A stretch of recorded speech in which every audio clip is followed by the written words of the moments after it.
Top Sports with Drew, Alex, and Jerry. And today we have a special guest, Tyson Chartier with TopGame Management, part of the MMA class Fighting Styles. Thank you for joining us. Thanks for having me. And we'll go through some of our sponsors later on, but let's just jump into it. Tyson, thanks for joining. If you could just give us a little bit on your kind of your backstory, how you got into kind of MMA, and what kind of inspired you to get into that. Yes, I grew up in Manchester, and I wrestled at Memorial High School, and so that got me into grappling. And then went to college. I played lacrosse, and once I was done college, I was just bored. I was just like lifting weights, but it wasn't hitting that competitive edge. So I actually saw UFC on TV, and I was like, oh, I could try jiu-jitsu or something. It's a lot like wrestling. So I started doing jiu-jitsu, and one of the guys I was training with, he was getting ready for his first MMA fight, and he asked me if I could spar with him. I'm like, well, I don't even know what sparring is, but go ahead. And the next thing he's punching me in the face, and but I loved it. I was like, oh, I will do one fight. And then that turned into 2 fights, turned into 3. And it was just something that happened organically. I never had any delusions of going to the UFC or anything like that. I just did it because I wanted to stay in shape. I liked the brotherhood of having teammates, that locker mentality, and that like supporting each other, and it keeps you pretty disciplined. And it was a challenge. It was a bucket list thing. And then little by little, I started focusing less on my own career and then coaching my friends or my teammates. And then next thing I know, I'm getting them fights, and then getting 2 guys fights, then getting 3 guys fights, and then nice domino effect there. Yeah, then fast forward a couple of years, and next thing you know, I'm managing all my teammates, getting them fights, but I'm also cornering them, so I'm coaching them during the fights. And then it just, a couple of them went to the UFC, and then it was guys from other gyms reaching out saying, hey, can you help me? And then it just turned into what we have now is TopGame Management. I think we have 31 fighters. We have 7 in the UFC. I think we're in like 8 different states right now where people would say their home bases, and it's just exciting. We're growing. I think right now we have three members of the team. We have myself, our publicist Ed Cap, and then our marketing manager Billy Raz. So it's been pretty good. It's exciting, and just every year is a little bit better than the last. So I'm excited about what 2019 is going to be. Yeah, it's amazing to go from just something that you kind of had an interest in that just kind of dominoed a little bit, and then all of a sudden now you have TopGame Management, and now you have these 31 fighters and tons of prospects. You have some of these big name fighters in MMA and different classes, and that's pretty exciting stuff. Now, how did you get into doing some of the jiu-jitsu you said? I mean, that's not exactly the most common thing around here. Is there like a lot of gyms or something that you really... No, this was back in probably 2006. I was a year out of grad school. And like I said, I was just lifting at the gym, playing pickup basketball, and working a desk job. And my girlfriend at the time, her mom was doing a spin class, and some guy gets off the bike, and he's like, "Oh, I'm so sore." He goes, "I guess that's what you get for being 40 years old and doing jiu-jitsu." And she's like, "Wait, what? Where did you do jiu-jitsu?" And it was at the basement of the public library in Danvers, Mass. A little small club, North Shore Brazilian Jiu-Jitsu. And then the next day I just drove there. There was a little sign on the door that said the schedule, and then I just showed up on like a Friday night, and like I took my first class. I was so nervous. I was like, I saw these guys come out, and I was like, oh god, they're big, they're gonna kill me, they're gonna be so mean, And then that night I took a class, and I was hooked, and I just fell in love with it. So that's how it started. Yeah, just in a basement in Danvers. Yeah, like a room like this size. That's not intimidating at all. No. It's so weird how so many things, just little chances, stuff like that, just completely drive what you decide to do with the rest of your life. Like you were saying, you were in tech for a while, and then just was like, you know what, I'm going to follow, something I'm interested in, something I had some experience in, and just kind of take it from there. And now you have this, company that you're organizing and running. Yeah, aside from my family, it's my life. This is all I do. I just, my family, and then just focus on the guys I coach and the guys I manage, and the girls too. And it's turned into a full-time thing, but I never feel like I'm working. Yeah. So I'm definitely blessed in that aspect. Did you say you made some of your best connections with some of your athletes because you were an athlete, and that's kind of how it snowballed in? Or did you have to do any recruiting to get there? So I think 2 things. Like, you've seen a couple different approaches. You've seen my approach where it happened organically. It came from a need around the people that I had. Like I was managing myself. I was staying pretty busy. Some of my teammates weren't getting fights, and they were like, "What are you doing? What do you could get me a fight?" So that's how it happened. So it was very organic. I never was trying to make money off it. I was never trying to make it a business. I was trying to help my friends. And then I learned with myself. I had 15 fights, and I learned a lot through booking my own fights and going through the whole, camp and fights getting canceled and, what opponents to pick and all that stuff. And I applied the same discretion that I use in my own career with my friends. And then that led into other people, and we just kept climbing the ladder, and we're still climbing. So it's been great. But then the other approach that some people take is you get like big money that comes into MMA, and they come in, they woo these young fighters with, we're gonna charge you, but we're gonna get you all these sponsors, we're gonna pay you this, we're gonna put you up at this place, and you're gonna train full time, and we got you, and it really looks like appealing to a young starving fighter, but it really hasn't shown that it's really ever really worked out. Because they come in, they do it for like a year, but they have a lot of money because they're probably smart businessmen. And they come in, and then they realize that they're not going to make that money back like they thought they would. Yeah.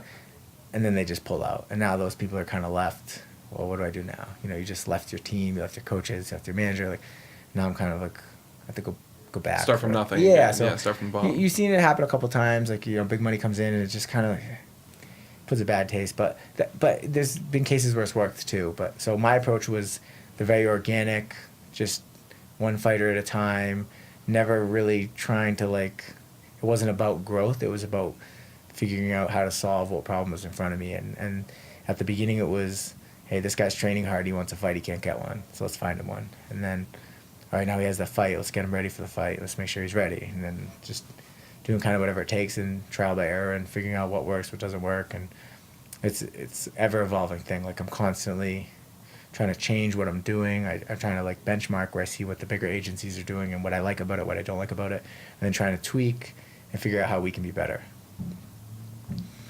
It's honestly amazing, just the rise, just because you're also from around here and seeing that in having that effect on UFC. That's really cool from someone who's just grown up seeing kind of UFC grow a little bit too over the years.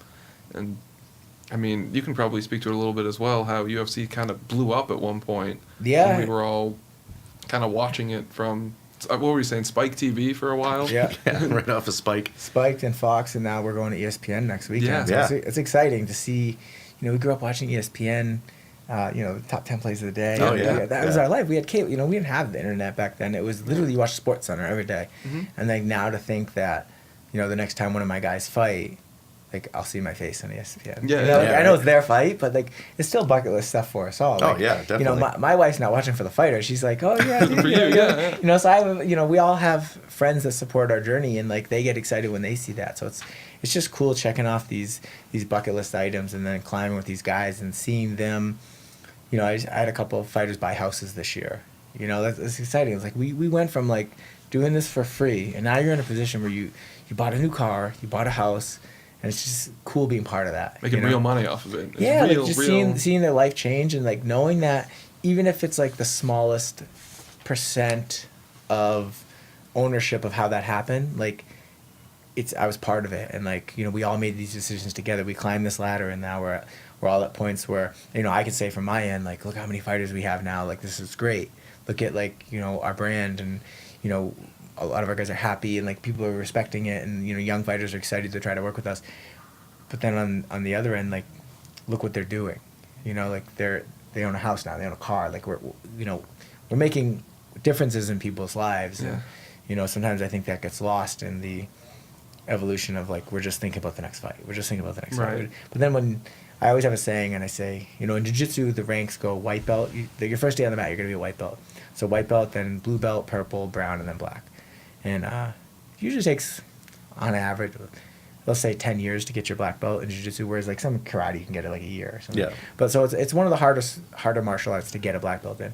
And I have this saying of the white belt version of me would be really impressed with what I'm doing. But now that I'm here, it's I never stop and smell the roses. I just kind of look at what we're not doing, and I'm the glass is half empty. But what you really do, every now and then you'll get a reminder of this moment of oh my god, look what we just did. It'll be the fighter wins, you get the bonus, and then you're you get that moment of like 2 minutes where you're walking back from the UFC shuttle back to the hotel, and you're kind of by yourself and you're collecting your thoughts, and you're just like, wow, that just happened. Like that guy just made $80,000 like for one, that one punch, and like that's gonna impact his life. And then you're just like, wow, like 8 years ago I would have like thought I was cool. You know what I mean? And it's like I try not to take that for granted. Like I never want to lose the, I don't want to stop believing in Santa Claus. Yeah. Like I want to just keep appreciating like everything we're doing, and like, like to me, like the fact, like I said, like a couple of my fighters bought houses this year, and it's like they used money that they made in fighting. And it's like, and I was a little part of that. Like so it's cool. It's cool to see, and some of them have kids, and just seeing like, how it impacts them being able to be like a better family man and stuff like that. So it's cool.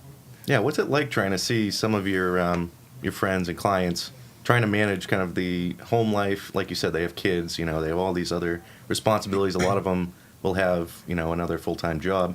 What's it like kind of seeing them go through the process, and when you see them hit that kind of big mile marker that they're looking to achieve, kind of how does that make you feel knowing that you helped kind of get them to that point?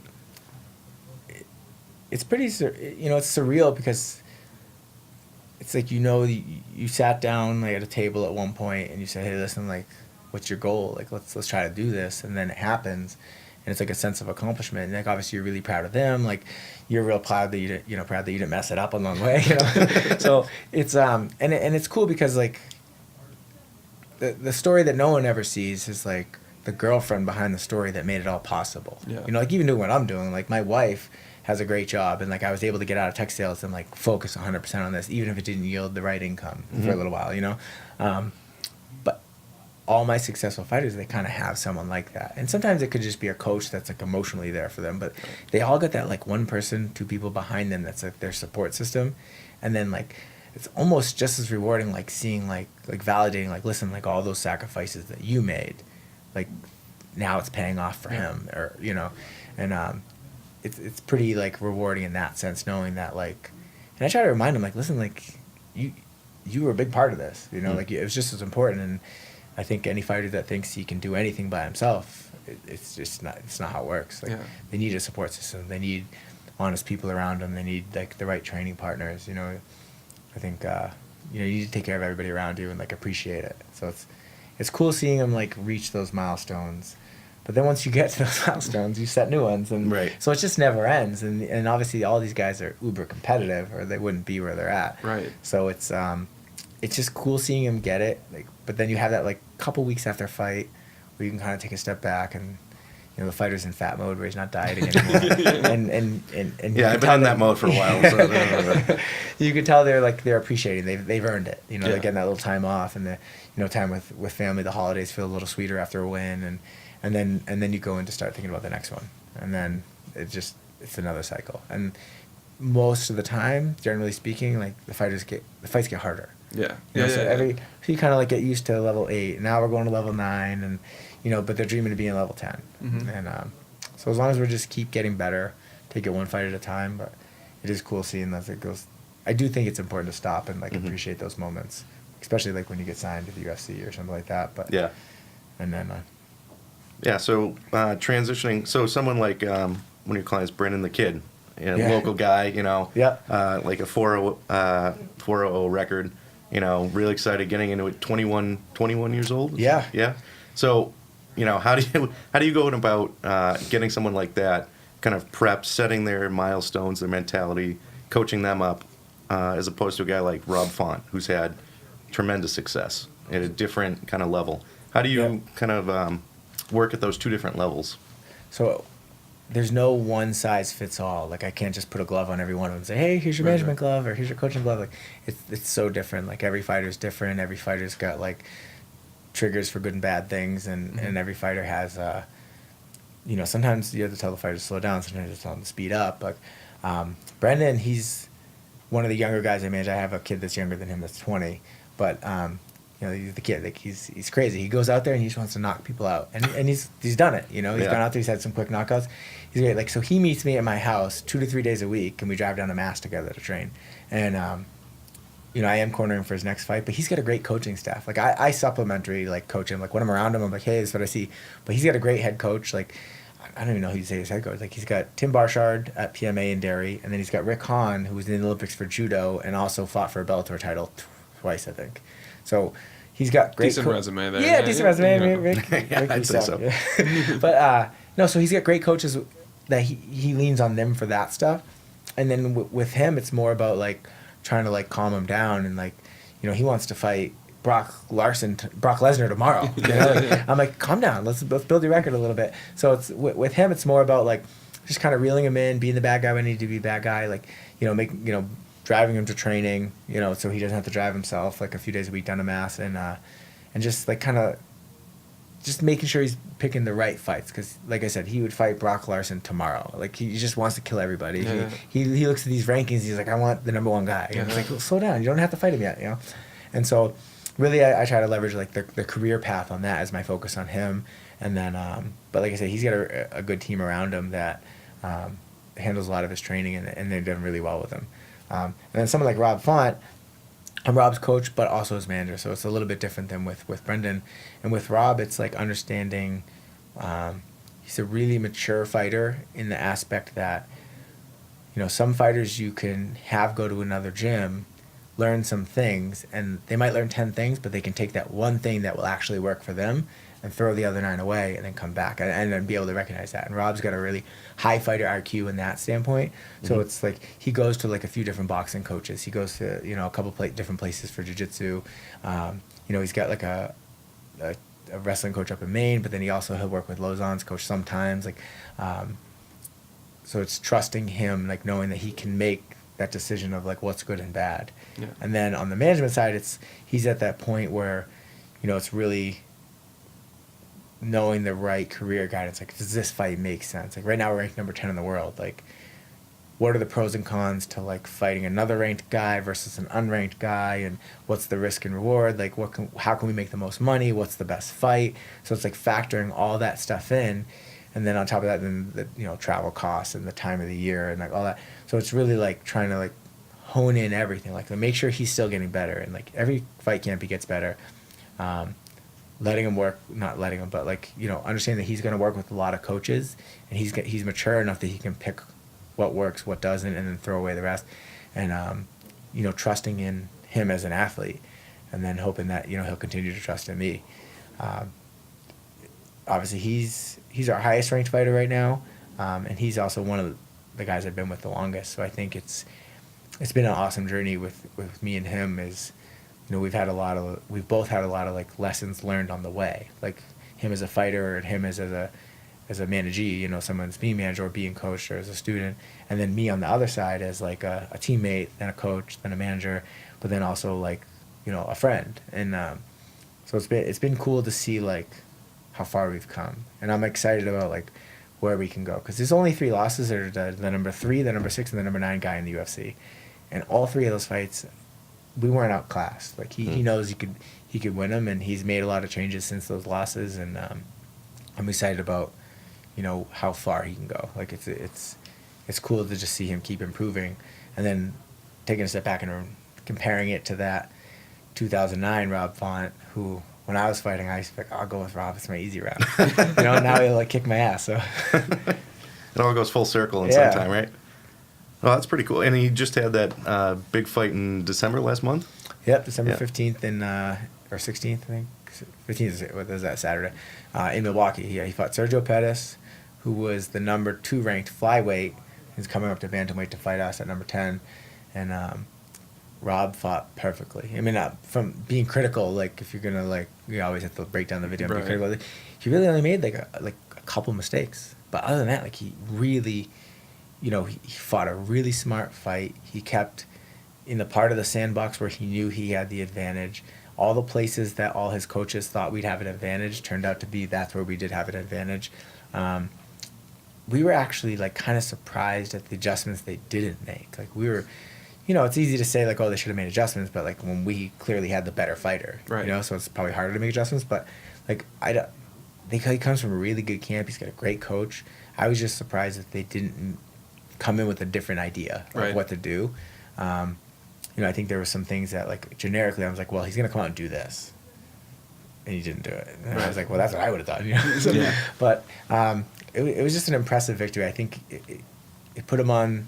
I think a lot of people realize, like, how good his jab really is. But then they also got to see a little bit of his wrestling. He's been going up to Maine the last, like, 4 or 5 months, a couple days a week, working with the USM coaches. And I think it showed in that fight. So, big win. He's enjoying the holidays. Yeah. Just trained with him this morning. He's Deservedly so. yeah, Yeah. he's happy. He's getting back into it. Slowly getting back into it. We're hoping to try to fight like March or after. So we'll see how that pans out. But he's it's been an awesome journey so far with him. I'm excited about the next few fights. Yeah, it's amazing how much time and effort goes into one upcoming fight. Like those months of training and all for that big night, and that's for that to go by. Does it go by quick when you're watching in the ring, or does it feel slower? Oh, the time during the fight, like, because a lot of times I'll corner the guys, I'll be sitting, like, right by the cage so you can, like, see from, like, here up. So we're just sitting kind of at foot level, and we're watching, and, we have a little clock with us, and those 5 minutes go by fast, especially when, like, you're worried that something bad's going to happen. But, like, when you're dominating somebody, it can kind of go, you're not really thinking about it, but when, like, things aren't going good, you're like, oh, this is taking forever. It's weird, because sometimes it can go real fast, like, oh, we need to catch up. Yeah. And then the time slips away. But then you're getting hurt, and you're like, oh, come on, let's get through this. And then the time just drags on. So, but it is a surreal experience. Like, we've got the pleasure of fighting at the Boston Garden a couple times, the TD Garden. And just, I remember going there as a kid and watching, like, the last day it was open when they were filming some stupid basketball movie. And we went and we were extras in the stands. And I remember looking around, and it was like the parquet floor and the seats. And then now going back in there and then, like, being able to walk out into the middle right under the Jumbotron and just see the crowd. And it's just been awesome. Like, especially last January when Calvin, Rob, and Kyle all fought, and they all won. Calvin was the third fight, and then he gets on the microphone to Joe Rogan right after, and he's like, TB12, baby. And, like, I remember, like, the hair on the back of my neck stood up, and you could feel the crowd yelling. It was just, it was a pretty cool, like, the certain things that you just, you'll remember, and I'll tell my kids about when they get old enough. And, it's always surreal. Yeah. And then, but those nights make, the losses are what makes that so memorable. Yeah. Like, if every time you just won, like, it's not fun to win. Like, Right. But when you like you said, you, like, put a lot into that, 8-12 week camp. It's your life. You have that, 8 to 12 week window where nothing else really matters. You just, I'm going to bed. I'm thinking about that, unless my kids are sick or something. But, like, for the most part, I'm going to bed and I'm thinking about, all right, what do we do today? Like, what can we do better? Like, You're just so invested in it. Yeah, like, maybe then next thing you know, you're watching, fight videos on your phone of the kid that you're fighting, and you just want to make sure you're prepared. And, like, I can't get in there and fight, but I want to be as prepared as I can for my role, And so then when they lose, it's just I do carry it pretty hard, but it does make those wins feel that much sweeter. Yeah. Like, just like anybody that's played sports. So it's and wins are hard to come by in the sport. So Yeah. But you actually touched upon the fact that ESPN was taking over some of the UFC fights, and how ESPN Plus is doing some of the upcoming Fight Night and a few other ones coming up. But, I mean, do you think that's going to be really good, or do you think that's going to hurt the brand that, the whole UFC brand that... So I think from a branding standpoint, it's only going to help the UFC, because ESPN is the biggest sports channel, pretty much everybody has it. I grew up watching it. There's not a better place to be. Right. If you ask anybody what channel is ESPN, they all know, like, 49. Like, Right. We ask people what channel Fox Sports 1 is, they're like, I think it's, It's I know somewhere here, you scroll. Yeah. So it's so recognizable, and they're, like, the top of the mountain in terms of, like, sports programming. And now that they've validated our sport, like, it took a while to get on Spike, and then it took a while to get, from there to Fox, and that was a big deal. And now we're on ESPN, and they're going to have a lot of cards on ESPN Plus, which is their streaming app, but then they're going to have some of the cards, like certain portions of the card will also be on ESPN TV. So that'll be exciting to be, whether it's ESPN Plus or ESPN TV, just being on the, those 4 letters next to the channel that you're on is going to be a big deal for the fighters. And I know they're going to be super excited about it. And you already see some of the fighters be like, I want to fight on this ESPN card. And, before it was, it was either Fight Pass, Fox Sports 1, Big Fox, or pay-per-view. And, a lot of people were like, Big Fox is cool, pay-per-view, I want to be a maker. And then, but now it's like, everybody's like, oh, ESPN. So it'll be cool to see how much new customers they get from it. Like when, people that just casually tune into ESPN and never watched MMA. And it's just there, so there's so then maybe, there. you make a lot of new fans. So I think it'll be interesting to see how it all plays out, but we're all excited. So with ESPN taking on this kind of new role and looking into these contracts, you see the popularity in the sport has just been exponentially growing. From your point of view, both being as a fighter and, in your company now, what is it that you think is the greatest appeal for all of these, fans that are tuning in and really investing into a lot of these fights, especially a lot of the younger kind of generation getting into it? I think it's just it's a fight. Like, it's the closest thing in sports you get to like a fight in the schoolyard. Yeah. Have you ever seen a fight at school in the hallway or the schoolyard where people are like, hey, I'm not interested. But so, hey, I was a teacher and I was like, hey, I don't want to get what's going on here. Like, it's just there's something. Who's got a 20? Yeah, there's something in our DNA that makes us drawn to watching a fight. Right. And this is one of the closest things you can get to it. And then I'll add on to that now you have storylines and you have a backstory of the people that are fighting, and this guy doesn't like that guy, or even if they're two good dudes, then now they both have a family. Right. Who we rooting for? We want this kids to eat. So I think it's just inherently something that we want to look at. It's hard to look at. I mean, even when two animals fight, we watch.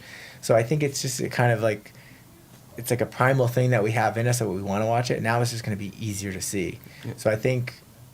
ESPN's been saying that they're going to do a lot more programming behind it, like a lot of the backstories on the fighters and a lot more like content to go along with UFC, which I think will really be huge. Especially, they got 500 or 600 guys on the roster. You can't promote them all. Right.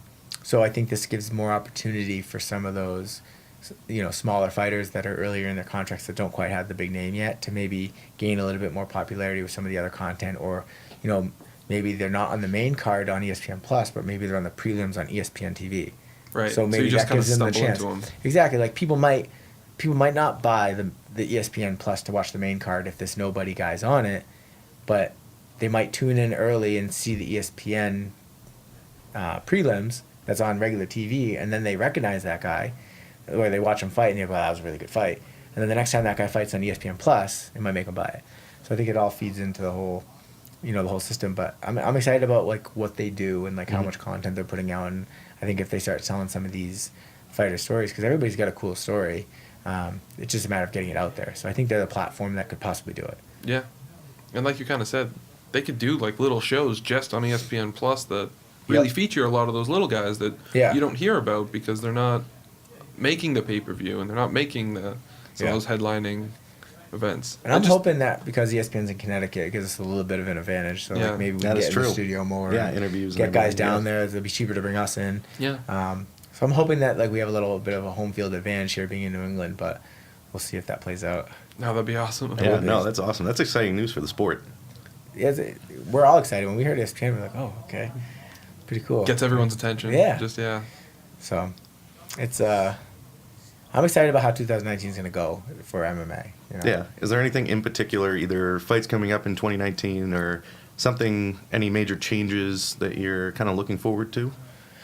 Not really major changes, but I am excited to see Ben Askren come to the UFC. I don't know if you guys are familiar with him, but he's like an undefeated wrestler who fought in Bellator. He was the champion forever. Then he went over to ONE FC, and he was their champion. And then now the UFC just did like the first trade. Like the UFC and ONE FC traded like the 125-pound champion for their 185-pound champion. And so it'll be interesting to see Ben Askren come over to the UFC and see how he does there, like finally against the top guys. I mean, he's already beat some beasts. Some of the guys like Lima and Korshkov that they have in Bellator. But I'm excited to see how he does against, I think he's fighting March 2nd against Robbie Lawler. I think that's the fight. I'm excited for that. Some new blood in there that, I've been watching for the last 10 years. So, but other than that, I mean, the big change is the ESPN deal. And then right now, my focus is just, we got 7 guys in the UFC and none of them have fights booked right now. So it's just like, okay, what's our year going to look like? Let's start mapping this out. And then focus on, what they're doing. But until then, it's, we focus on all the local fighters and making sure we're building them the right way. And then, one thing CES is the local promotion that a lot of my guys fight for. They had a deal with Access TV that they didn't renew, and they're going to be on UFC Fight Pass now. So that's exciting for a lot of the younger guys to be able to say, like, if they fight on a CES show down in Rhode Island, that they'll be on UFC Fight Pass. So they're excited about that. Their first show's next Saturday. It's a Saturday afternoon show right before the Brooklyn card. I think it's the 19th Yep. that pops up. Yeah, the 19th, we got 3 guys on there. So I'm excited to see how it goes. Like, it's a new opportunity. You know, it's you know, these guys are all fighting on Fight Pass now. They're excited about it, and you know, so that's a big change locally. So that's I'm excited about that too. Oh, that's awesome. You want to take a quick break? I think it's time for a quick break. All right. Well, we're going to take a quick break, see an ad from Bellman Jewelers, and we will be right back. Julie means more to me than anything. And I wanted to ask you, before I ask her, may I have your permission to marry her?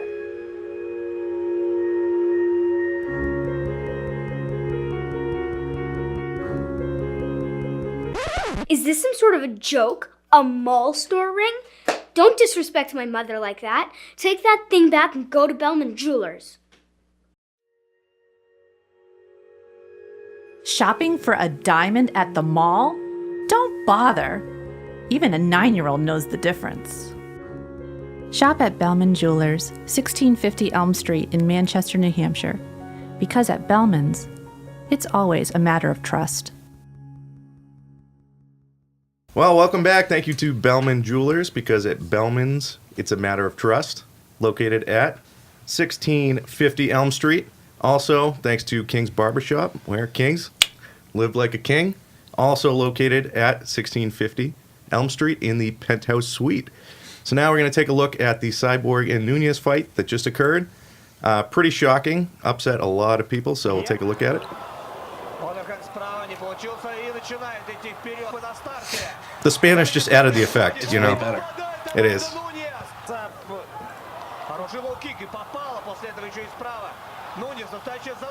This is Russian. Oh, is Yeah. Oh. Here's that big right there, and then there's another one coming Oh my god. right here. Boom. That is See ya. vicious. Night, night. Ooh. Man, that was a hell of a fight, even though it lasted less than a minute. But, I mean, what you guys were saying, you were watching it. You went over to the house. Oh, Billy Raz joining us. Thank you. How's it going? Really Good. good. Happy to pumped to be on the show. Yeah, also at TopGame Management. And so you guys were watching the fight live. And what were some of your initial reactions? Because it sounds like somebody had the right prediction. Somebody was way off. I was so wrong. It's unbelievable. I was so wrong. I thought Cyborg was just gonna come and steamroll Amanda Nunes, and I was just. It was not a good day for my betting lines, man. I'll be honest with you. Well, I guess what was your rationale for each of you guys picking who you thought was going to win? Pretty straightforward. I mean, for me, when you have such a dominant fighter like Cyborg, she's been fighting for. I want to say she was undefeated for something like 8 years or like 10 years, 19-fight win streak, knocking out everybody. I thought one of the big performances that really shocked me was she fought Holly Holm, who is I want like a 12-time world boxing champion, super gifted athlete, and she pretty handedly won that fight. And I thought, man, if someone with as crisp striking, as clean hands, as good movement as Holly Holm can get sucked into that meat grinder style of fighting, I feel like Nunes might be on that list too. And Tyson was right, and I was not. I was right. No, I thought Amanda. Obviously, she's just freaking good, but going into it, when people were like, "Why would you pick Amanda?" I thought she had the one punch power advantage. I could be wrong. I mean, if they hit a power cube, maybe she doesn't. But for just what I've seen, like you're generally not seeing lately anyway in the UFC is Cyborg like hitting girls with one punch and then just going out. Right. But Amanda Nunes has shown she does have that type of power. Like when she fought Sarah McMahon, she did that spinning thing, just freaking dropped her. Yeah. Like you've seen that she does have that kind of like when girls get hit by her. So I thought they were gonna come out, and I said if Amanda's able to catch her early, I think she could knock her out. But if Cyborg is able to kind of stalk her down, and Amanda's able, if Amanda cowers. Right. I think a lot of girls have lost to Cyborg before the fight happens hear stories about girls That in the like locker Tyson room. sort of thing. People are Yeah, so afraid like they were going just. You hear these stories Yeah. about like literally within the last like year or two, like girls in the UFC that are about to fight that are crying in the locker room, and their coaches have to talk them into walking out to the cage. I didn't think Amanda would be like that. Like I met her before, like by no means am I friends with her or anything, but I've seen her at fights in locker rooms and stuff, and she doesn't seem like the type that's going to be scared of anybody. And I just thought she had the power advantage going into it, and the fact that she was the one that wanted the fight and she was coming up in weight, really didn't have a lot to lose. She's still gonna be the champion at 35. So I just thought all the pressure's on Cyborg. Cyborg has a deep weight cut, so if it went deep in the fight, I thought she would maybe have an advantage. But if it ended early, like as long as she stayed in her face, I thought she had the one punch power. So I thought if she caught her, that she'd win, and she made me look really smart. Well, I was looking at some of the analysis after the fight. They were saying that they were kind of surprised that Cyborg kind of was in that mentality. The two of them literally just started going at it right away instead of kind of the patience and kind of feel it out. Did you guys notice that, or were you kind of surprised? In my experience, I've never really seen Cyborg to have a particularly like mellow style. It's usually that berserker. Like the gym she originally trained out of was like this famous. They Shoot a Box is the Brazilian gym, and they are famous for just producing savages. Just going in, the sparring was crazy. Everybody was always hitting hard, and she had that kind of like marauding barbarian kind of style. What I didn't expect was Nunes to be as calm under fire as she was, because she came out. It almost looked harder than I've seen her come out in a while, like wanging these big brick punches. And Nunes did such a good job of just keeping aware and not really cowering and just waiting to time clean shots. And I was really, really impressed by her ability to stay calm under fire.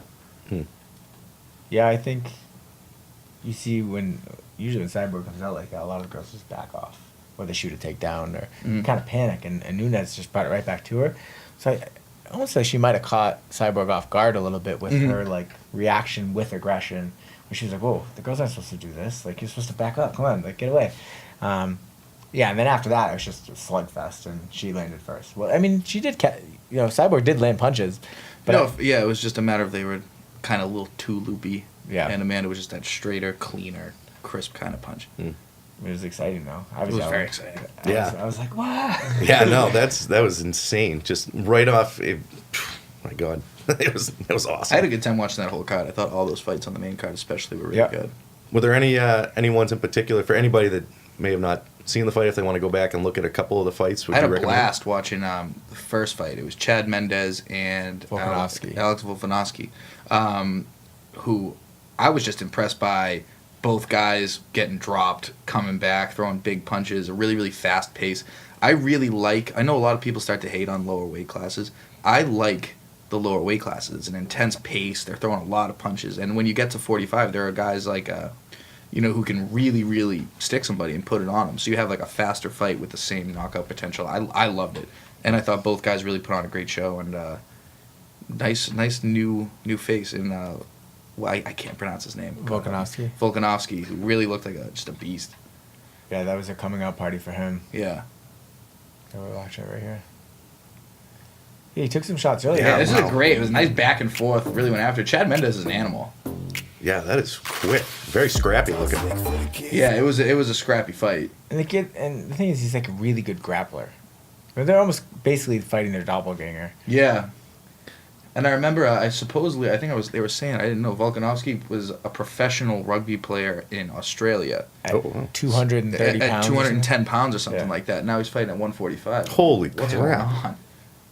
But, the mental toughness for rugby and the conditioning for rugby, I mean, you can build a mean fighter if you teach him some real good technique. That attitude is great. So as part of that coaching technique, how do you kind of work so like you were saying, a lot of the girls going to fight like Cyborg or something, they get psyched out before they even get in the ring.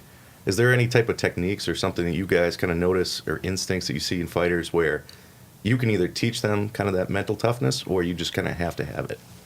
I think every fight is definitely different. I knew I was like from fight to fight they're different. Like I knew I had some of my fights. Like there's one fight, and I was fortunate that I ended up winning the fight, but I was just so flat in the locker room. And I remember I looked at one of my coaches and I'm like, I can't get up for this. I was like, I don't feel it tonight. And he just looks at me. He goes, listen, you've done this 1,000 times in the gym. Just go out there and have fun. And I went out and I knocked the kid out. And but then there was times where like I would joke around the whole time, and then so it was just different every time. But with some of the young kids, like you can see, like, I've had fighters that like stress about the dumbest things. They're like, oh my god, is his corner watching me warm up? Like, get him out of here. Like, I'm like, dude, it doesn't matter. What is he gonna see? You're gonna throw punches and kicks? I think he knows that. So I think like they start to see like the white noise. Like, I don't want to call anybody out, but like, one of my UFC fighters were walking in to the venue to go to the locker room, and he was all upset because they didn't have, like, they spelled a name wrong on the thing. And he's like, oh, I feel disrespect. I was like, that doesn't even matter, dude. Like, who cares, Like, let's focus on the fight, Just little things like that, or, like, some people, they're on their phone the whole time, and maybe for them that's good. But then some of the fighters, like, they're getting distracted. Like, I have some fighters that are 20 minutes from making the walk to the cage, and they're trying to, oh, Johnny's here, he needs a T-shirt. Like, that stuff irks me so bad. So, like, it's just trying to run the locker room in a clean way and understand that if you spent enough time training with the fighter on the mats, you know what they're like when it comes, like, to hard sparring or, like, before the fight. You start to understand, and if it's their first fight, you start to learn real quick what they're about. And, you can just pull them aside and give them a little talk. And, what I think one of the things I usually, like, I say to a lot of the people, especially if it's their first fight, I say, listen, like, all those, because no one ever told me this. I was, like, one of the first guys out of my gym that was fighting. Like, the guys that had cornered me had never fought before, so, like, they didn't know what to tell me. They were just, like, probably more scared than I was. And I just remembered feeling all that anxiety and scared and being like, why am I doing this? I never want to fight again. I'm never doing this again. Like, why am I doing this? But I never had anybody tell me that was pretty normal.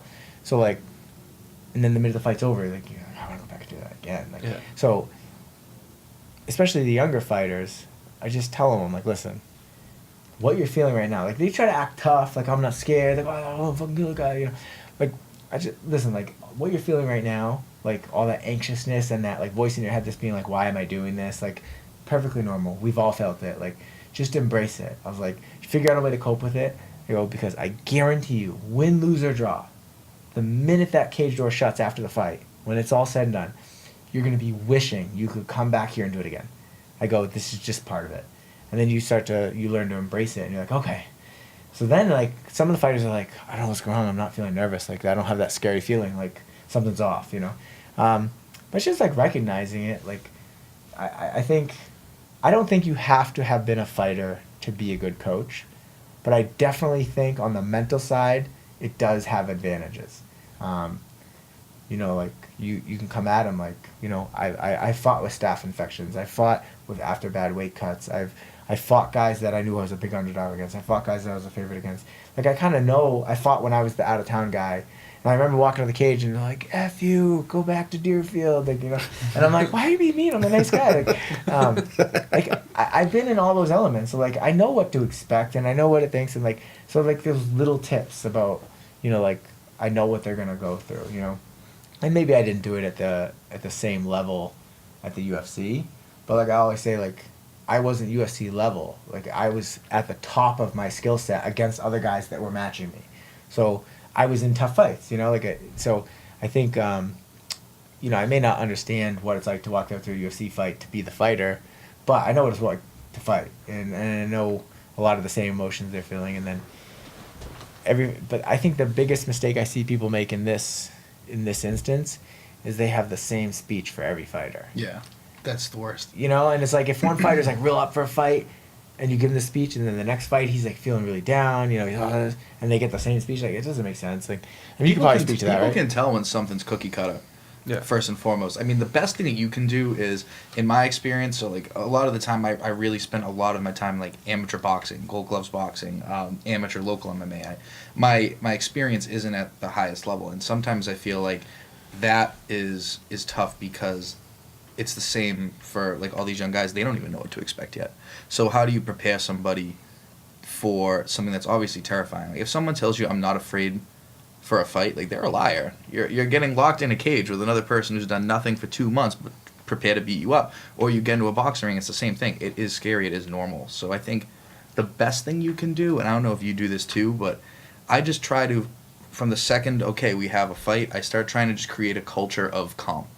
Like, this is, don't worry about, anything other than what is the best way for us to make progress for you throughout the next 2 months, 1 month, however long you have to prepare? What tools can we add to your toolbox? And let's focus on looking at this almost like surgically or like scientifically, instead of like, oh, I'm getting ready for a fight and I'm getting all crazy and I'm hitting the bag 1,000,000 miles an hour and I'm running 1,000,000 sprints, and 3 weeks out from the fight, you're beat up. You don't know anything yet. So I encourage my guys to do dumb things like read. I encourage guys to read books. Like, honestly, things like, old books like Art of War, the Book of the Five Rings, or something like that, just to get into like a mindset and keep it. Don't go complete, meathead on this. Right. Take your time, be patient, and when it gets time to fight, you'll be ready. Just trust the process. And I think the more calm you make a fighter feel, the easier it is to grow. It's all about the vibe. Mm-hmm. Completely. I think, just like anything, if you bring a bad vibe into anything, it just screws it up, makes it more difficult for everybody. So I think you can just constantly channel a bad vibe, a good vibe, whether it be the weight cut, whether it be the locker room. Like, you see some of these teams that come in, they're freaking screaming at the fighter, trying to slap them, and you almost wonder, like, maybe some guys need that, but for the most part, that's generally a lot of show. For sure. But obviously everybody's different. Everyone gets psyched differently. Yeah, everybody gets psyched differently. But I just think the biggest thing is to understand it's not cookie cutter. You got to coach each individual individually. Like, you got to have a different set. Like, this guy, I have some fighters that, like, you need to get all his teammates out of the locker room when he's about to warm up, and he doesn't want anybody talking to him except for, like, maybe 1 or 2 people. And it'll be like, you know what I'm talking about. Yeah. But it'll be like, the fight's about to happen. All right, just get everybody out of here. Like, he doesn't want anybody. He'll just get freaking annoyed. And then you have other people that, like, want everybody around. They kind of it makes them less stressed. But you got to kind of have to know each fighter and then understand that vibe going into it, and then just try to make sure that you're maintained throughout the whole process. This might sound crazy too, but I don't know. I feel like you'd agree with me, but it sounds crazy because you're going into a fight. But in my opinion, like, the yelling and slapping somebody, getting them all psyched up, I don't even think that's the best way to handle it. Your attitude in a fight, I think, should be very, like, we used to make jokes, but, like, have you ever seen American Psycho? It's like serial killer-esque. There's nothing there. You're focused on the goal, and that's it. And when you go in screaming and pumping and slapping yourself, like, you're just gonna do some crazy stuff. You're not gonna stick to a plan. Get out of your mindset. Yeah, exactly. Yeah, there's a difference between aggressive and emotional. Yeah, and I think exactly. when you see people get emotional, like, you can feed on that. Mm-hmm. When they're just aggressive but still calm, like the Cyborg fight we just watched, like, I don't think Nunes lost her composure at all. Like, that's a good example. Like, some of these guys, like, I have a couple fighters, like, I always have to tell them, like, listen, don't try to knock them out. Just be calm, aggressive but not emotional. And the minute they start getting emotional, and they're like, they just start getting hit. Mm-hmm. And but some fighters need to get a little bit more aggressive, and then some fighters, you need to get emotional sometimes. So it's just it's never cookie cutter. You got to be able to, like, read the system or read the situation and try to figure out, how to analyze all the data that's right there, and then figure, like, what's the best thing to say right now. Sometimes it's nothing. Fighting scientific, people don't get it. No, it definitely, like, this is, I could listen to this for hours. Like, this is so interesting because it's something that you wouldn't really think. You just think, like, oh, fighting, you get amped up, you get jacked, and then just throw them in the ring. And, the guy with mohawk and tribal tattoos. I got you. Like, let's get amped. Tap out, baby. But, like, like you're saying, like, some people, they'll affliction genes, all that you just need calm. Some people, they want that amp up. And, yeah, it's interesting to hear how so many people are just, it's very unique, kind of just prepping for that. Yeah, because it's a sport. It's a weird thing. You can't really find a lot of any sort of really athletic contest, I feel like, in the world that blends. You have to be a professional athlete and take the scientific professional athlete's approach to stuff. But at the end of the day, like, you're in a fight. Yeah. So it's a weird sport because I feel like it's one of those weird things that not a lot of, especially from a coaching standpoint, you can't really compare it to much because there's not that much on the line 99% of the time in sports you're playing. Tennis is a hard game. I think they're incredible athletes, but it's not the same thing. Right. Yeah. I always found it interesting, guys, that most people think that UFC fighters outside the ring are, like, angry, nasty people. Like, it's so funny when you follow MMA for a while and you really get to know some of these guys. Like, they are, like, the nicest people on earth. This is just the path they chose. Like, they like fighting, but it doesn't mean they're outside the ring. They're, like, trying to beat up their neighbor. Yeah, I don't think there's any sort of correlation between MMA fighters being more trouble than other athletes. Like, I would say some of my lacrosse teammates were bigger D-bags than a lot of my fighter friends, but just that when they do decide to cross that line, they're way more skilled at doing it. It is more dangerous. That's all it is. So the consequences are much greater. Any idea that you have about, like, fighters being like scary, mean people, I'll just say go on Devin Powell's Instagram and watch him walking his pig. Yeah. My man has the cutest. It's adorable, dude. It's this little teacup pig. Sometimes it wears a tutu, and it walks around. I'm like, this dude could kick your ass all over the place if he really wanted to, but he's like a sweet guy just And you walking got his Rob- pig around. You got Rob with his two little Lhasa Apsos. Lhasa Apso dogs with ponytails in their hair. He's like, my squad. And you got like Andre Sukumtas, got two little boys, Benson and Parker, like playing with them all the time. It's like that guy fights people. Like he's just like he's so cool. Like I don't know. It's funny. It's not. There's definitely a misconception, and even like before I got married, like I date girls or whatever. And I was fighting, and that's the first thing they always say. Don't MMA guys all hit their girlfriends? I'm like, Oh my and you God. still took the date, right? Yeah, why are you here? Oh my God. It's kind of odd you'd ask me after the fact. Yeah, so, right. but it was weird that was kind of the perception that was out there. Yeah, But, that's weird. I mean, like I've dealt with a lot of fighters, and some of them, they have trouble outside the cage. Yeah. But for the most part, I don't think if you took a percentage compared it to other sports, there's 600 UFC fighters. There's probably a little bit more than the NFL. 30 times 50, whatever that is. Right. I mean, Just I don't think the statistically, percentage is there like that we beat up our wives any more than they do. I was just gonna You say. know, like, I mean, I mean, you look at like the guy of like Kansas City. I mean, No, you have, yeah, like, Kareem Hunt. Oh, Kareem jeez. Hunt. You have like multiple videotaped examples yeah. of like crazy behavior. I mean, I don't think it's.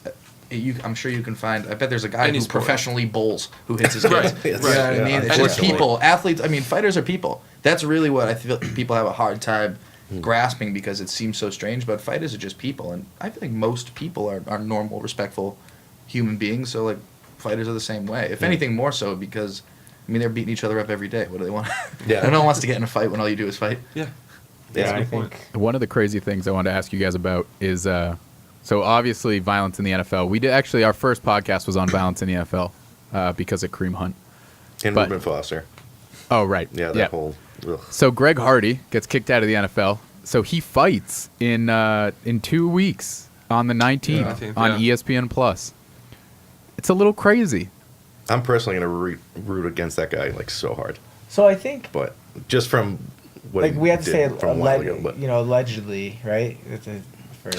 Sure. No, I'm pretty Yeah, sure. No, because he Yeah, never. yeah, sure, yeah. The charges were dropped, right? And I'm not defending what he did. Yeah, but- yeah, they But were. he's got They like were. actually no criminal them were record expunged. on it. Technically, so he's that never has never been made it like. to trial. So here's the thing: is like That's fair. I think it's easy to pile on with this whole thing, and I'm not saying I'm not condoning domestic violence in any way, but I know like if Billy got charged with this and it wasn't true, like, or if it was true, like I don't know, but like let's say he did something and it was half true, and then everybody's like, oh, you did this, and this. It's like, well, no, he didn't, but like you can't come out and really defend him because Right. then you look like you're supporting domestic violence. So I think we have to be really careful to not pile on, like, cause if you want to look at technically, like, as far as I know, he didn't actually get convicted of anything. Right. That does not mean he didn't do anything, and if he did, shame on him. And that's up to the UFC. That's way higher than my pay grade to decide if they want to sign someone like that. That's up to them, because the public will decide whether they're going to tune in or not. Mhm. That's one of those things where like we have no control over it. Like, Yeah, if that was one of my guys, he'd probably not get re-signed, But I think he's an extenuating circumstance. He's a pretty marketable guy. From what I hear, he's actually a really skilled fighter. I think he's 3-0 professionally, 3-0 in I saw him amateur, get 6 two knockouts. Yeah. 2 knockouts on the Contender Series. he's an athlete for sure. I mean, Crazy I athlete. can't doubt that. And I think, but what I'm most interested in is he's kind of like that first. I'm sure there's other examples. He's that first example of the real athletes coming over. Just like a true raw. Yeah, like we just don't have mold the them. we Yeah. don't have the best athletes yet. Like some worldwide the best athletes are playing soccer, they're playing football in the U.S., they're doing all this Right. other stuff. But now you're starting to see this first wave of, like a legit good NFL player who's an athlete. He wasn't just a fat lineman, like an athletic NFL player coming over, and you're seeing like how fast he got good. Right. Like he's just those genetics are built for sports. Right. He's just freaking a beast. But then you're starting to see some of these young kids come up who are That's 20 years what's old, crazy to me. and they're like, "Oh no, I didn't play soccer growing up. I didn't play I started jiu-jitsu and wrestling when I was little and started boxing. Right. And now I'm 18, so I'm gonna take my first fight. But I've been training longer than the 25-year-old that I'm gonna fight against. Like I have a kid that's 20 years old. He's 6-0 amateur.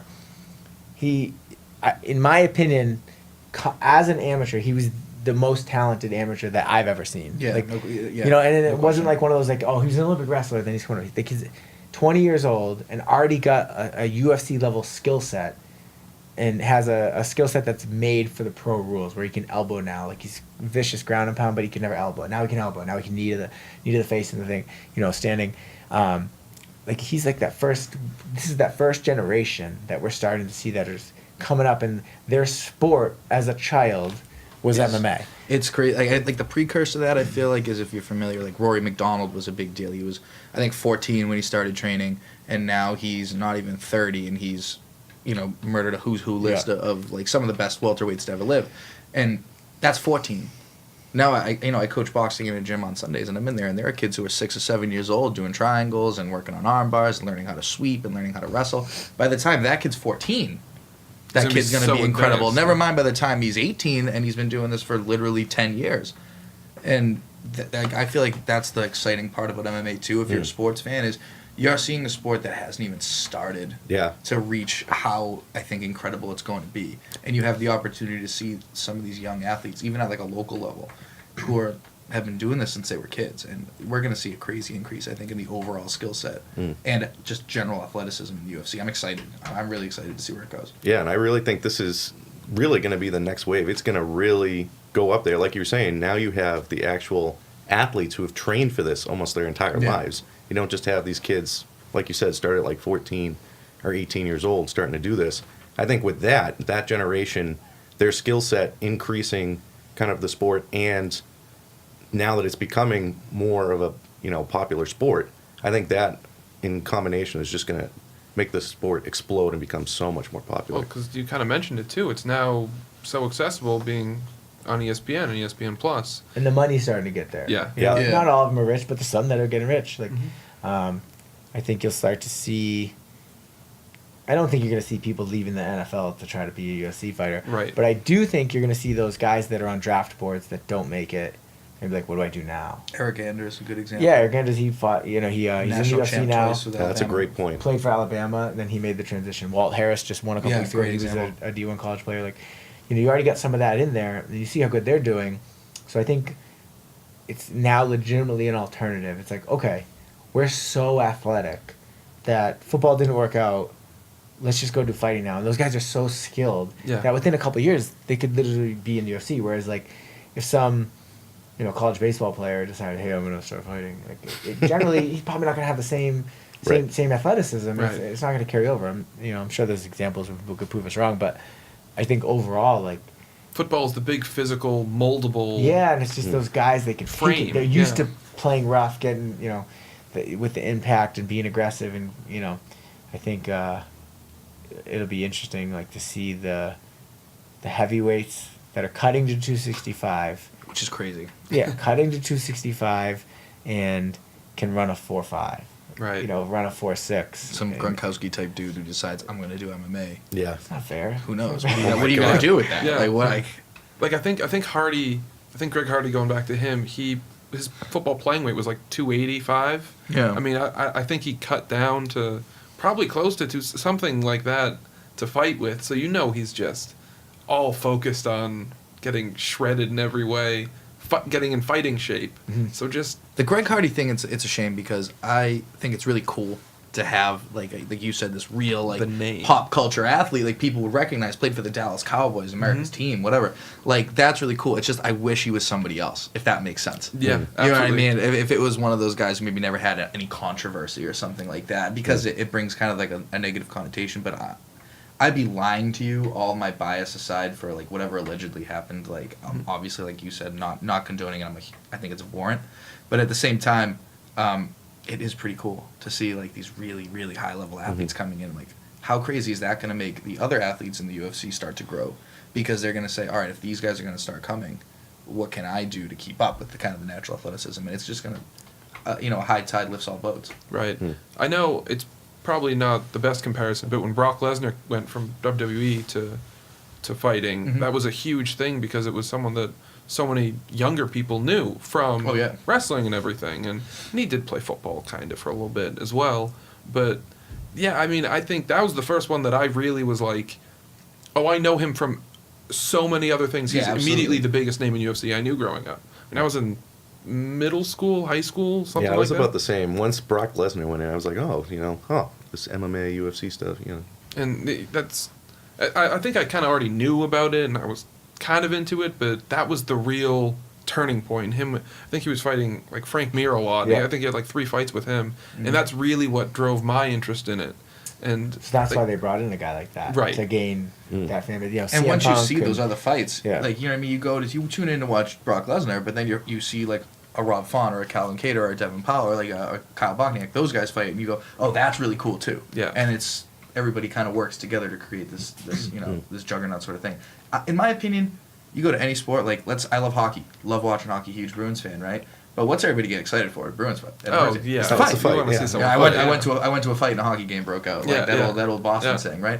When fights are on, people want to watch. It's fun. It's exciting. So sometimes all you need to do is just show somebody the light. And if it takes Brock Lesnar coming over and fighting Frank Mir, great. But you're gonna see all those other fights on that card. And you're gonna see this sport's crazy, man. Like it's unlike really anything else you can watch. It is a good way to segue and kind of introduce a lot of people through that kind of Yeah. marketing Yeah, exactly. ability. Yeah. No, it's a great idea on their Yeah. point. Yeah. They did the same thing with CM Punk, but he just didn't have the same success. But it was a different, Brock Lesnar was a national champ wrestler. So he already Yes. had that fundamental background. And obviously, he's just a beast. Right. You talk about the physical freak. I mean, Brock Yeah, Lesnar I- had that kind of aspect to him as well. Yeah, and he had help, but but either way, I mean, but you know what? Back in those days, Yeah. Frank Mir popped positive too, and I'm not gonna. You know what I mean? Like, so he fought another guy that has also tested positive for steroids. So it was probably a level playing field back then.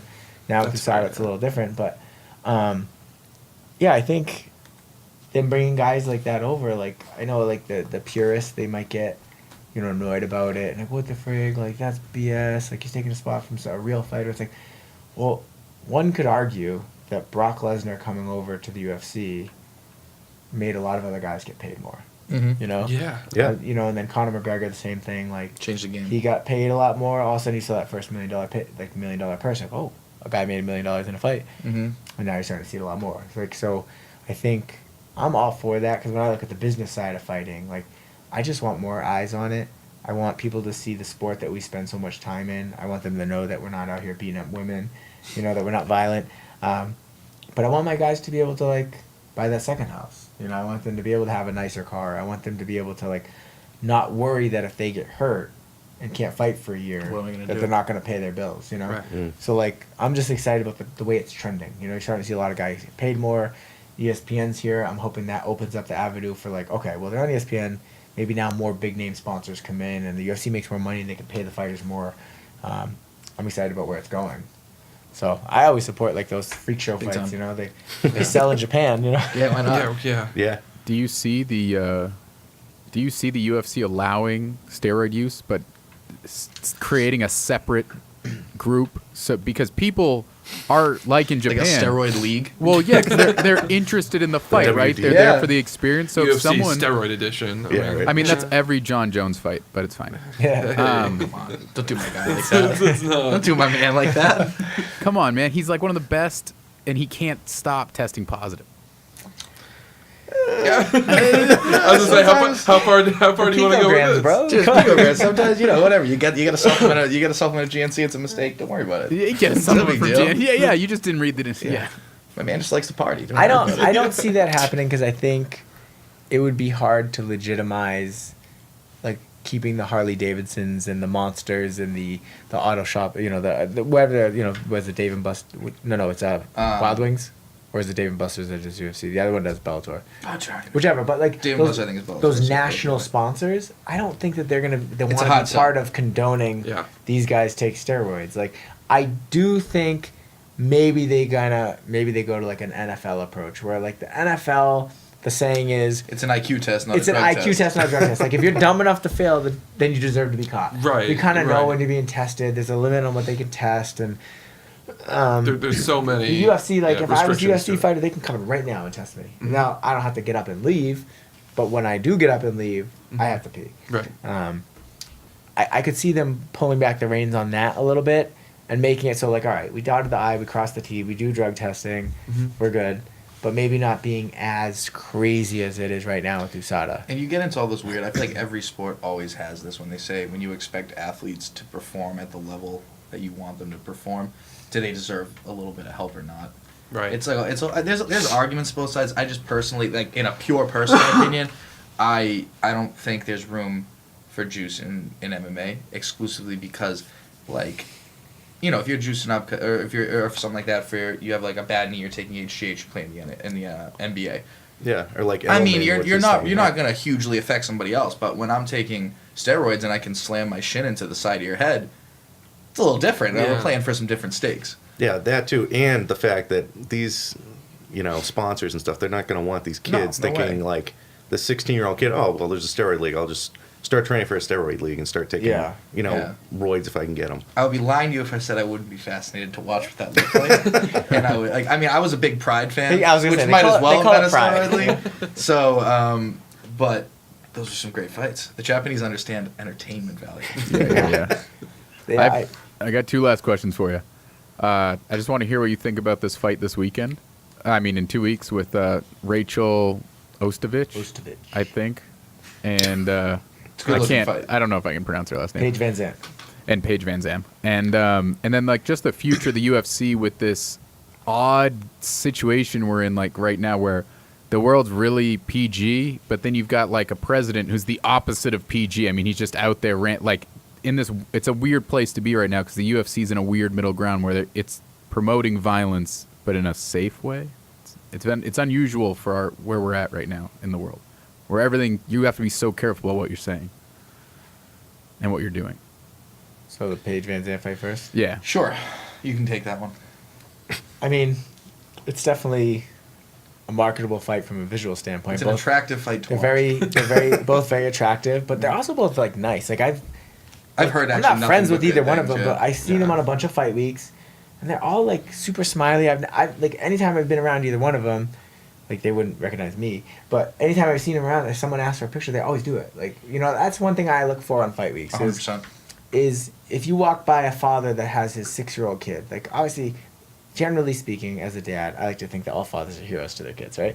So that 6-year-old kid, he wants that autograph. He wants to get that picture with Paige or Rachel, and his dad's the guy that's gonna make it happen. Mm-hmm. So then, and you see it sometimes. Like I'll be walking through with like, let's say it's Rob or Calvin, and you're kind of walking through, and they're sitting there, and then they're like kind of looking, but they're looking down. I'll make it a point. I'll walk up to that person. I'm like, hey, I was like, do you want a picture? Like, because they're trying to be nice and not annoy you. Right, They don't want right. to like, well, he's training for a fight. I don't want to bug. Oh, no, just get a picture. And then I would, and all my guys are great about it because they're like, Yeah, Rob they're Font cool. said it best. He goes, someday people aren't going to want to take my picture. So he's like, I appreciate it. That's a great way to look at it. Yeah, so he said that the best. Like, someone said, do you get annoyed with all these interviews and these cameras in your face? He's like, not at all, man. He's like, I'm privileged. He's like, because someday I'm not going to get to do this. Right. No one's going to want to put a camera in my face. So, like, I look at that on Fight Week. Are they the ones trying to make eye contact with that little boy and his dad, or even little girls nowadays, to give that picture? Or are they the ones, like, trying to, like, look away and not make eye contact and pretend like they didn't see it? And, like, neither one of those have ever given me the impression that they're the latter. So I look at those, and, like, anybody who's, like, on the first side of that is, like, cool in my book, and, like, I cheer for those people. Right. So I don't even know who to cheer for in this fight. Like, I just want it to be a good fight. I hope they get a great fight. I hope they bonus. I hope they make a lot of money. I hope, Paige Van Zandt is happy with her new husband, and I heard she's looking at changing camps. Hope she finds a new team that she likes. And then I hope Rachel, figures everything out at home, and she had the stuff with the domestic violence. Like, I hope, like, that's unfortunate. I hope they figure that out, and then I hope they both have great careers. Like, I honestly don't really care who wins. Like, I think it's just a good fight. I think if, like, someone put a gun to my head and said, who's winning, I would probably choose Paige. I would too. But, But on top of that too, and on top of being nice people and obviously like attractive individuals who look good on TV, like they're all really good athletes who can really fight. So like I'm excited for that. I think it'll be really cool.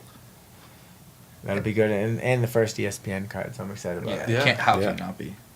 That's like every kid's dream. I feel like being on. Oh yeah, absolutely. ESPN. That's awesome. Yeah, like even you were saying, you weren't going to be the one that's going to be in the ring, but just being able to get that exposure and you're like, hey, I'm on ESPN with my client and athlete and stuff. Yeah. That's pretty neat. Yeah, that's like, our parents grew up, like, we watched ESPN, they saw us watch it, and then I was like, your face might be on ESPN. It's like, don't take that for granted. That's pretty cool. Like, the 10-year-old version of myself. There's nothing would wrong have been with, like, oh my God. There's nothing wrong with being a kid for 10 Yeah. minutes. Be like, this is unbelievable. Yeah. It brings you back to your childhood for sure. Oh, definitely. What was the next one? Yeah, Alex? the next one You you were gotta asking walk about me through Oh, so it's just like Yeah, you gotta reword that. Yeah, that was a little wordy. One get- yeah. at a time. It just seems like the world's getting a little bit more careful. Everyone's getting a little bit more careful about what they say. Everything's getting a little bit more touchy. But the UFC is like just the total opposite, which is like violence and excitement, and you talk shit and you just like get in. And It's a I little just- less PC. it's a little less PC, and I love it. Well, a lot of thing that's nice too is well, I mean, obviously it's different between athletes, but I notice after a lot of the fights, like there's a lot of mutual respect between the two. Mm-hmm. Like if somebody gets knocked out, yeah, they're pissed they lost, but they like usually acknowledge and they're like, hey, that was a great fight. Like, I mean, I noticed that. I don't know if that's commonplace Yeah. or Yeah, for sure. it's just stuff So I I've seen. think- Yeah. Fighting, it's an interesting thing, and I think if more people trained to fight, less people would fight. Like, not in the UFC, but Yeah. less people would get in fights. So like the age-old argument is like, all right, you two, you probably weigh a little bit more than him, right? I would freaking hope so. Okay. So normally you'd be like, You'd be surprised. Hey, I mean, he's got some fat hips down there, but I don't know. Hey, camera up here. We say, hey, he's talking crap, but you're like, oh, he's freaking a twerp, I'll kill him. And he knows he's going against the big guy. So what's he going to say? Oh, I'll kick him in the nuts. Like, that's like, no one can Legit beat you up. tactic, for the record. Exactly. But- So like, no one can ever beat you up. But like, have you ever watched Tiger Woods play golf and think that you could beat him? No, Not a like, it's a chance. skill. Yeah. And so like, people with fighting, it's just like, it goes back to what I said earlier. It's like in our DNA to think we know how to fight. Like, oh, I'm macho. I'm gonna protect my family. I'm gonna do all this stuff. Like, I'll beat up anybody. Like, I know how to fight. Like, no, if he comes at me, I'm gonna drop him. It's like, but you've never been trained how to fight. You don't know what you're doing. Yeah, you can like swing a fist, but it doesn't mean you're fighting. So I think people who've never had to fight will always carry that with them, and those people are the ones that are more willing to go punch someone in a bar. Yeah, for sure. Right? 100%. Obviously there's outliers. There's just some dickheads that like fighting, but like for the most part, those are the people that are gonna be like, I'm gonna take this person down. And then like, let's say they go up and sucker punch another guy who does not know how to fight, and they win. Now they think they're a fighter, and they're more prone to doing it again.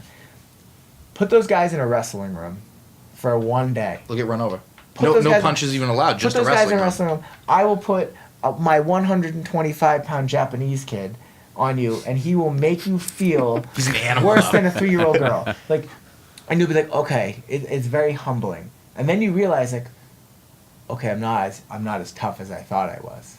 I don't know what I'm doing. Like, Right. and I think then you go through that, and like you actually get into wrestling or let's call it boxing, whatever.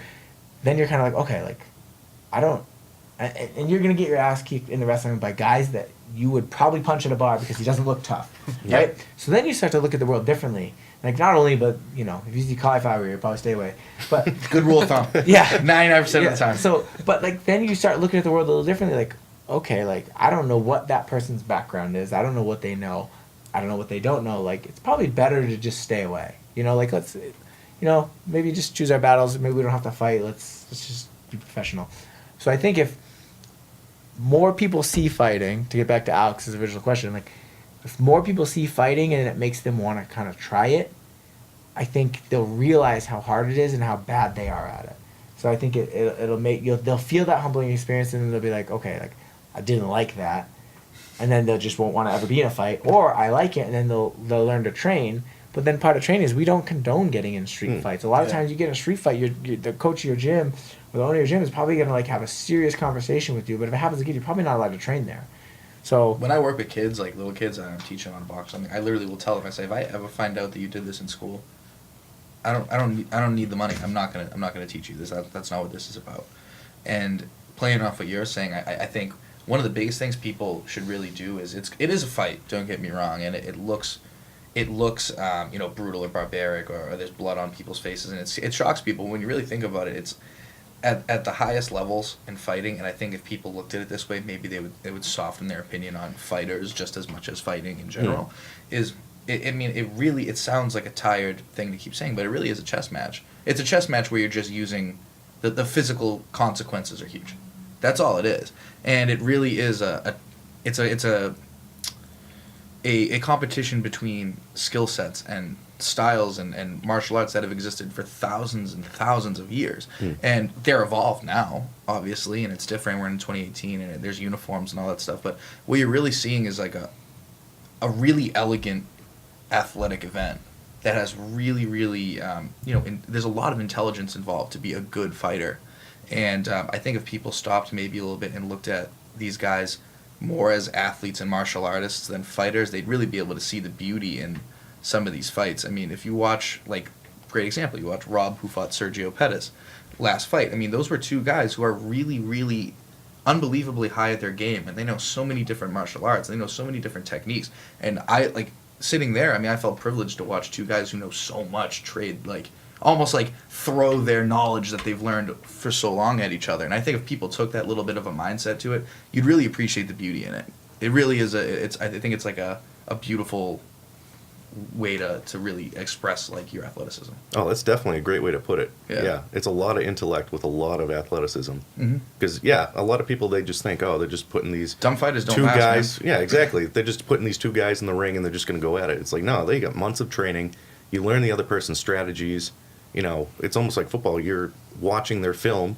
You're looking at, techniques and stuff.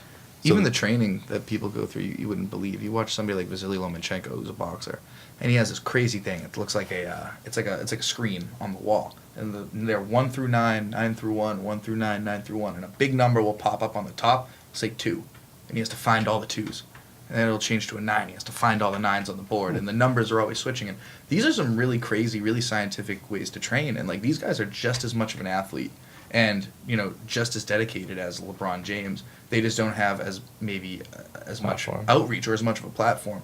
And I think if people look at them as athletes who are really demonstrating something that you can't see a lot, like I think they would appreciate it a lot more. Yeah, that's an awesome take. I like that. But I don't like the bullying on Twitter. I think it's the bullying. To get back to what Alex said, I mean, as a new parent, like I have a 3-year-old and a 1-year-old. Those are things I think about. Like, we went to school. If someone bullied you, it was like the minute you left, it was done. But now these guys are 24/7. Like you have to think about it. Like, if they're doing that cyberbullying, that kind of freaks me out. But I don't think. I mean, the president should probably be setting a better example for the kids. So. Depending on how political you want to get, probably. probably. But it's just crazy. Yeah. Because the world's just so PC, but UFC just seems to be the opposite. And that's just what makes it fun. Maybe that's why everyone's so drawn to it. Maybe everyone is a little sick of it being so... They like seeing them talk shit. And then respect... It's cool to see them respect each other after. Yeah. I think McGregor's a good example of that too. Crazy smack talk all the way up to the fights, man. But after the fight, he's shaking somebody's hand. He's being cool. I mean, it's a lot of that too. You also gotta understand it puts on the show. I mean, you want to see it. You don't want to see two guys holding hands on the way to the cage and they fight. You want there to be a little heat. Like let there be a little bit going on. But at the end of the day, I think it's all about respect. And 99% of fighters will treat you with respect after the fight is done. And like even to your point, like the whole was it McGregor and Mayweather? The rumors leading up to that was everything was just a gag. They would go back afterwards and have a drink together in the hotel room and do whatever they do. But just get paid. Yeah, seriously. Just rolling in it. But I mean, I remember when McGregor fought. Who did he first lose to? Was it Diaz? Yeah. Diaz. Right afterwards, he went up to him and dapped him up and everything, and it was just. Even his little speech afterwards was all about respecting the fighter and everything, and it was just a stark contrast from the build-up. Yeah. Which is still, to your point, really cool that there's still that respect with all the shit talking and all the trash that goes into promoting the fight. He does it so well, though, because then he just gets right back into trash talking, and you're all over it. You're like, I believe him. He's going to keep the shit out of that guy. Like, it's so good. He's so good at going from respecting the guy right back to talking shit again. Like, he does it so well and so confidently. Yeah. It's amazing. Yeah, I'm a big fan of his. Always have been. I know that not everybody agrees, but I like him. I get a kick out of him. I remember early in his days when he fought in Boston, we were on the same card, and he was, like, nice to everybody the whole week. I mean, that was before he was, like, uber famous. But he was nice to all the other fighters in the locker room. Didn't, wasn't any arrogance to him or anything. Now I think he just... obviously he's on a different level, so he has to kind of, he's not on the shuttle with us anymore. Yeah, he has to up the. He has to play it up a little bit. Up the Yeah, they character got, image. he's coming from a different place probably, but I was on the shuttle, like Calvin fought on the Brooklyn card, so when that whole Dolly thing happened, me and Calvin were sitting in Mike Kiss's seat, but he's the one that got hit with the Dolly. Yeah. So we go into the shuttle, and they're like, oh, go over here, and I'm like, our opponent's on this shuttle, do we get on that one? And they're like, yeah, no, just go there. Because usually have like a red shuttle and a blue shuttle, depending on what corner you're in. But we had gone there in the same shuttle as Khabib. And I saw Khabib get on there, so I was like, all right, but our opponent's there. And they're like, no, just go there. So we sit down. We sat in the front row on the left. Like, if you walk in, it's on the right. Calvin sat next to the window. I sat next to him. And then about a minute goes by, and then they're like, no, you guys got to go to the other shuttle, which was like one shuttle parked like here and the other one parked kind of like 10 feet away with nose to nose. And we're on this big turntable that was underground at the Barclays. And so we're like, all right, so we walk over there. We sat down. I think I sat down like, I have a video on myself, and I think it was like 2 seats behind Joanna. And like, just sitting there, and then all of a sudden you hear like clang. And then we look out, and we're like, what's going on? You see all these Irishmen running around with tracksuits. And then, but right away, someone's like, that's Connor. And we're like, what? We're like looking around, and then all of a sudden we went to the other side. So we were on the other side of the bus, so we couldn't see the Dolly hit. But we saw Connor then run around and get the trash can and then the big gate and like drag the gate over, and we're like, oh my god, like what is going on? And then we got, so then they took our shuttle and like brought it right on the elevator and then went back, and the other shuttle had to wait for a while because they'd like bring some people to the doctors and stuff. But it was just nuts because like we talked to the people that were on the other shuttle, and they're like, it was just chaos. And even our bus was chaos and no one got hurt, but just seeing the whole thing from like the inside and then having that be like the big story of the year, it was just kind of cool to get to see it firsthand. That's insane. I didn't know you were there. That's wild. bizarre. Wow. No, the That's crazy absolutely part wild. is me and Calvin were in Michael Kess's seat, and he's going through this big lawsuit. He's about to get paid. I suppose, and I don't know if this is true. So allegedly, they had offered him like $300K just to settle, and he's like, no. And he's like, some New York statute that allows you to like, there's some rule where you can't make money when you commit a crime, and he's saying like he made all this money off the Khabib fight because of that. Yeah. So now he thinks he's in, and I don't know if he is. So he's stating, or his lawyers are saying, that he's entitled to all those profits. So he's like saying, he's like, hey man, $300K doesn't cut it. You have to give me, like, 70, 80 million or whatever it is. So he's probably going to get paid pretty well. That could have been me and Calvin. Could You're be getting that paid close. right now. I was like, I Yeah. never wanted to be hit by a dolly. I'd be like, yeah, I'd probably like work with UFC on this, but I'd be like cornering Connor for his next fight. Tell you what, man, I won't sue. You just gotta sign TopGame. Yeah, just That's be like- how it's gonna be. Yeah, there you go. This is how it's gonna work. Join the yeah. crew. We're Yeah, I like it. This close, man. it was wild though. Like, It's a crazy circumstance. it's just a cool thing to say. I was there. I wish it didn't happen, but it was just. And That's kind of it's MMA history, kind of. Yeah, that's it a was just huge kinda- moment. Yeah. it was just cool being there. That'll fall under the Bucket when list. Older and retired Yeah. of stories I'll probably tell my kids. You know? You just build it up and up, and you were outside, and you were Yeah, one of I was the Irishman in guy that tracksuit, like and then, yeah. gave him the dolly, and Yeah, every year it gets a little more. Yeah. You Absolutely. were more involved. I love it. Do you train your fighters not to do stuff like that, but do you teach them like, hey, as you grow, the more of a bit of a character you are, or the more of your personality that you show, like rather than being really rigid and keeping to yourself, you let your personality out. Do you tell them that? no, I think any sort of personality you put out on social media, it has to be organic. Like, I think if you're trying to be a fake person, or you're like, because you see it all the time with these younger fighters now, they come out and they're talking crap. It's like the Conor effect. They think they're supposed to like do X, Y, and Z, and then they do it, and you're like, you can see through it. It doesn't. It's not organic. It doesn't feel authentic. So then you're kind of like, oh, dude, you're being a tool. Like, it's kind of like sad to watch. You're like, oh, Some they guys post make you something, you're like, cringe. oh, just don't do that. Like, where's your team? And so like, when I said, like, some of the older guys, I just tell them, like, listen, like, if you want to call a guy out, but don't call a guy out because you think you're supposed to. Don't say, and if you want to call him out, like, it doesn't matter how you put it, just put it wherever it feels right. Like, I just signed a girl, like Alexander Ballou, and it was weird. It was like the first time I was ever asked this question. She was like, well, like, I see all these other female fighters, and I feel like they're always posting, like, some of them, like, they post like provocative pictures, and like that's not really how I am. Like, listen, hold on, and I'm sitting directly across from her boyfriend, and her coach. This freaking, he's awesome. And I go, honestly, like, I'll tell you what I tell the guys. Like, you post whatever feels comfortable, but don't post something because you think that's what you're supposed to do. I go, if you end up wanting to post booty pics and like provocative stuff, like whatever, like that's, you two have to figure that out. Like, that's something that your boyfriend's comfortable with, that's what you want to do. Like, you guys figure that out. I go, I'm not gonna tell you you're not allowed to. I go, but I'll never tell you that you should. Like, you do whatever online presence that you wish to project, but just whatever feels natural, you know? That was a new one for me, and then it made me think, like, I don't even have to think about it from like a girl's perspective, but it's true. Like, you see some of these girls, they're getting paid a lot of money because they are a little sexier online, and because they kind of like take advantage of it, and like, good for them, you know? I'm sure I would do the same, but I think even with the guys, like, I just tell them, like, just be yourself. But the biggest thing, and me and him were actually just talking about this for like 20 minutes before we came in here, is you got to be consistent. Like, it's just, there's nothing worse than like someone who's a fan that wants to follow your journey and wants to feel like they're part of it, you know, watching all your Instagram stories and watching all your, you know, reading all your posts, and, you know, who's on your team and this and that, and then you don't post for 2 weeks. It's like you lost that momentum, you know.